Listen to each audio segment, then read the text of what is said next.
We want to say a great big thank you to Sweet Sigs for being with us this morning and helping us, reminding us what this time is about this morning, settling down, taking a deep breath, and noticing the things around us, which is what we seek to do each Thursday as we gather here for Numen, Lumen, a Thursday inspiration.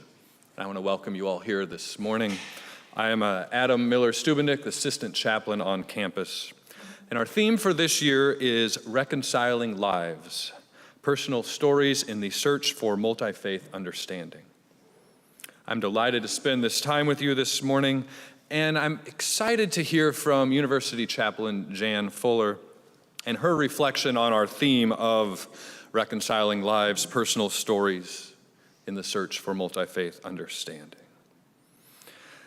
Jan grew up in Lebanon as the daughter of Baptist missionaries. It was during this time that her multi-faith understanding began to develop.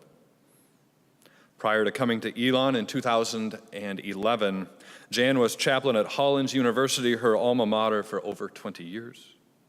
You can read a bit more about Jan and about Sweet Sigs in today's handout.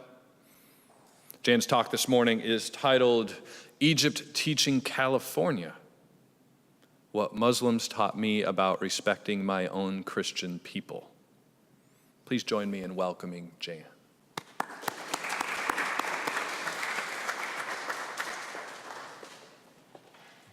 Thank you.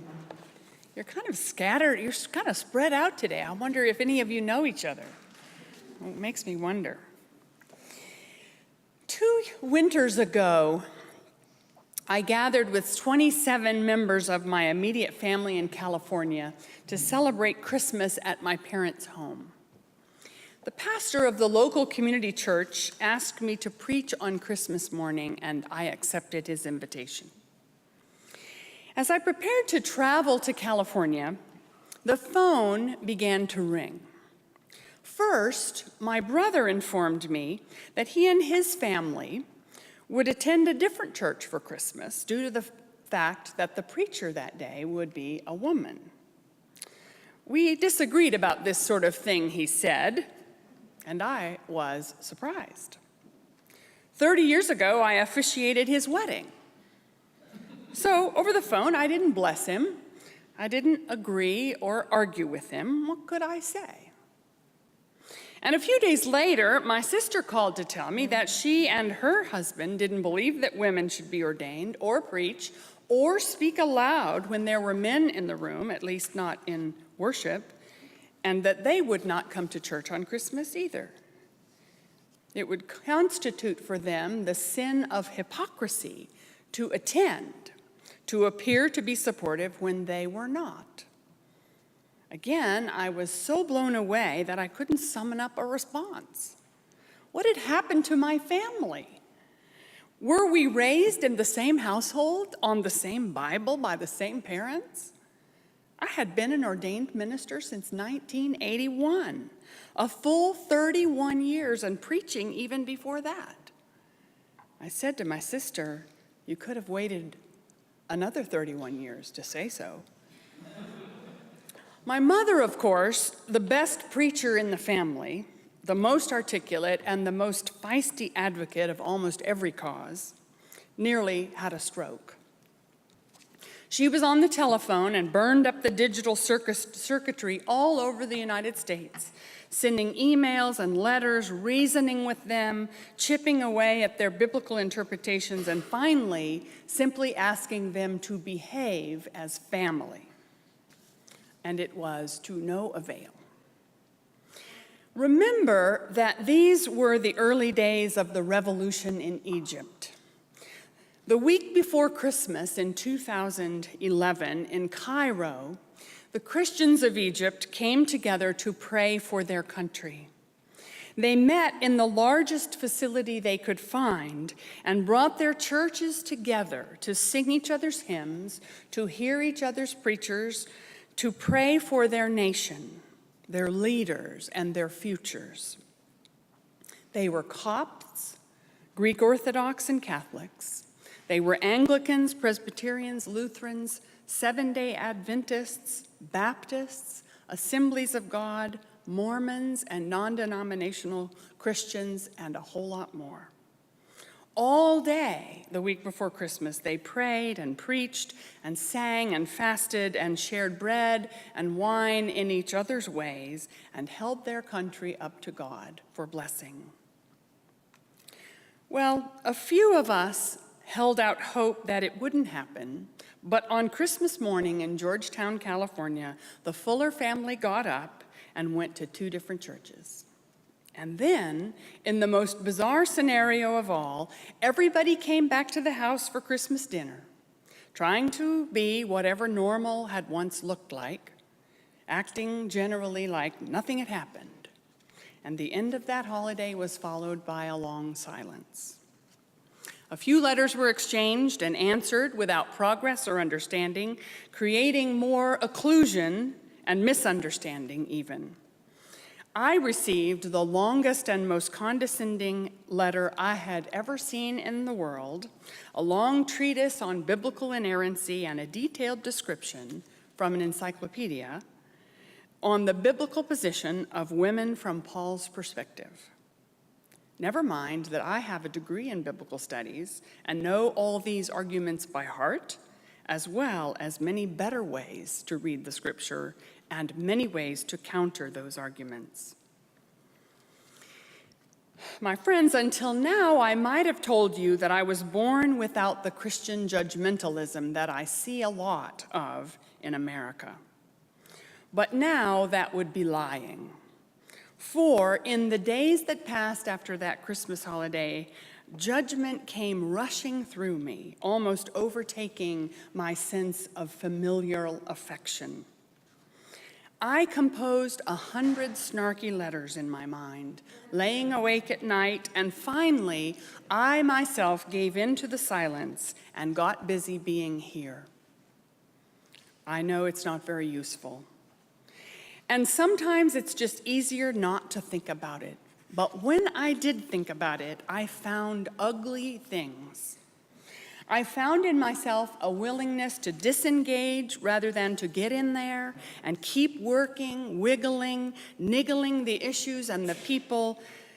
I found too much ease in myself with simply walking away. I found resentment and anger, and I almost began to believe that they intended the hurt, the way they believed that I had asked the pastor if I could preach to put them on the spot, or that my mother perhaps orchestrated the whole ordeal in order to put them in a bind. Do you see where this is going?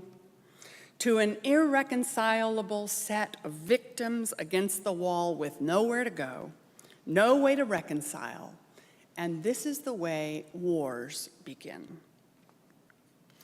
Many of you know that I grew up in a war zone, in countries that became war zones. The first war was in 1967 when we lived through 6 days of constant bombing, anti-aircraft guns firing from the empty lot across the street, empty shells falling on our roofs and in the garden, while the 7 of us huddled in the hallway and under the dining room table. And after that, the reprisals began against Americans and their property, so we hid in our home for weeks without light, without sound, waiting. And after a long time, our neighbor, Nizam Sharabi, risked his and his family's lives to rescue us from our home and bring us to his home until we could be evacuated. His daughter, Jumana, and I were best friends since we were 5 years old. I learned to pray in the back room with her and her sisters, and she held hands at supper with us as we prayed in Jesus' name. In the next war, there were tanks on both street corners beside our house, and we watched fighters slink by from the darkness of our home. We had artillery shells land in the garden, and a shell lodged itself in the wall above my bed. And when we were able to leave to go to another village, it was at a hospital where the wounded were brought writhing and screaming, and the air was full of the stench of cordite and human blood. I might otherwise have been a doctor. I have seen bodies in the road, driving around them for days until they turn black, blowed up, and run off like water down the street. I have stared down the barrels of machine guns and been run off the road by tanks. I sat in a stairwell once alone for 11 days, reading the same book without a light, until I forgot what day it was, waiting while shells fell every 3 seconds, waiting for a break in the shelling so that I could go out and pick an apple and eat it. I want to tell you that Middle Eastern countries are no more violent than ours. But in the countries where I began my life, where it was unbearably hot, where guns of all types were plentiful and many narratives became tales of victims and villains, in those kinds of places, people get dehumanized. Then it's easy to write them off, blame them for all your troubles, think that the hurt they cause you is intentional, and eventually you can kill them. I want you to know that I refuse to go back to those years, to those sentiments, to that kind of personal violence. And so, now, I will to forgive my siblings for their hurt and for the fact that they changed their minds somewhere along the way. I plan to love them, to be in relationship to them, and to learn how to make it safe to be different, with or without their help. There is such a thing called transcending differences because you're a family, or because you're a human family. And here's the irony that has niggled away in my brain since the beginning. I have easy relationships with Muslims and Jews, with Buddhists, Hindus, atheists, and more. The difference seems less threatening with those friends. The relationships are easier because I'm already not like them, never expected to be like them. But the ones who are closer to me are somehow a greater threat. It's easier, of course, when it's your job, and harder when it's your family, your life, yourself. Intra-Christian dialogue, talking with Christians who are different from other Christians, is as thorny as interfaith dialogue, and every bit as crucial to the world's survival. And so I began to wonder, what have my Muslim friends taught me about respecting my Christian family? I know that many other religions have taught me too, but at one point in my life, I knew more Muslims than I knew Christians. So here's a few of my backward processed thoughts. They taught me that we find common places. Muslims love Jesus as a prophet, as the best human being that ever lived. Cindy, Steve, my siblings, and I do too. If we remember what we have in common, like family, country, the right to be who we are, then we might also remember how to love each other.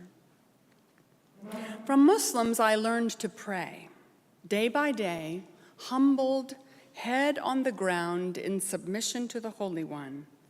We become just like our sister, just like our brother, before God. I learned with Muslims to honor the differences, to see differences with honesty. We're not alike, and this is a good thing, even when it feels threatening.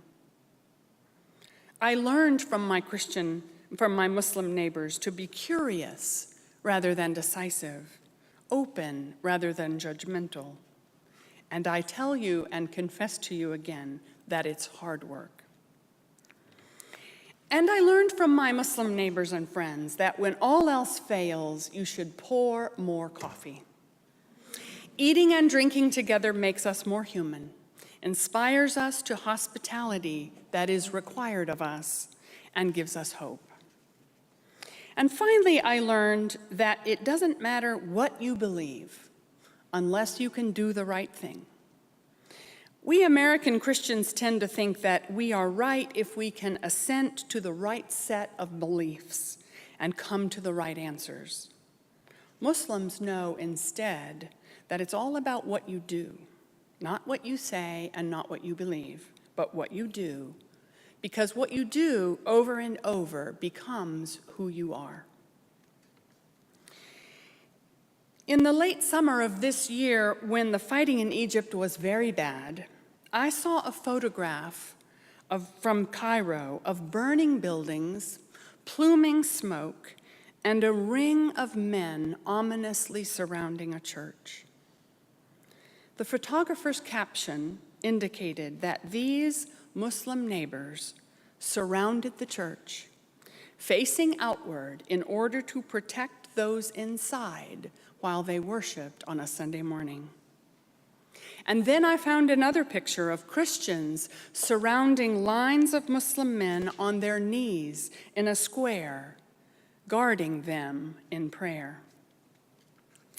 Egypt can teach California or North Carolina to stand up for another person's right to pray or to believe differently, to make it safe to be different. They show us how to gather in the midst of differences in order to find a place of agreement, something larger than ourselves, something perhaps like peace in the world. It's not that easy, of course. Difference can be and is sometimes scary, and we judge more easily than we love, sometimes demeaning what is foreign to us, theologically or culturally or religiously. But we all have skills and capabilities that we can use, whether we use them with family or with strangers. So I leave you today with the question to ponder that I think about a lot. How can those people who are different teach us to better understand and accept those who are closer to us?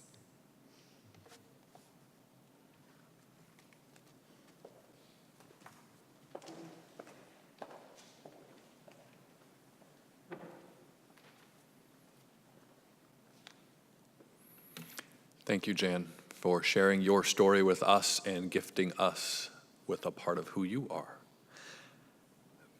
And a reminder about the question Jan posed for us all this morning. There's a few different ways that we want to help you think about the question. The first is to invite you back here to the McBride Gathering space this afternoon at 4 o'clock, where we'll have time to talk with Jan about whatever welled up or is welling up inside of you in response to her conversation with us this morning. We'll have some refreshments from 4 to 5 p.m., 4 until whenever we're done this afternoon. Another way you can talk back is a little bit later today. Both the written text and hopefully the video of this morning will be posted on the Truett Center's blog. Just go to truettcenter.com, and there'll be a way to comment below about what you want to comment on our conversation this morning. A couple other things to make you all aware of. This coming Tuesday, we've invited a bunch of local religious communities to come to campus to gather in the McBride space from 2 to 4. This is an opportunity for the community to connect with religious communities in the area and get to know what's available, from churches to temples to mosques and other religious communities. That's from 4 to 6 on Tuesday. If you're looking for something to do over fall break, we're planning on having a little experience where we'll stay on campus and venture to some of these communities of different backgrounds. And so we'll go to a synagogue and a mosque and a temple and an Orthodox Christian church and have conversations around that throughout fall break. I'll have more information about that if you want. And finally, we have some blue sheets so you can know what we're doing each week here in the Truett Center. Please put your email on there, so every Monday we send out an email with who's talking on Thursday, who the musicians are on Thursday, and other events going on in the religious and spiritual life of the campus. When we conclude this morning, there are refreshments in the lobby of the building. Grab some coffee, a donut, something to eat or drink, and a time for conversation as you have it. Next Thursday, as we gather for Numen Lumen, a Thursday inspiration, we'll be so joyously welcoming L.D. Russell to speak with us. And the musician is Wesley Rose on the piano. So the question to ponder once again before I invite Sweet Sigs back up for their last piece to finish our morning. How can those who are different teach us to better understand and accept those who are closer? Thank you all for coming. It's a joy to spend the morning with you, and it's yours.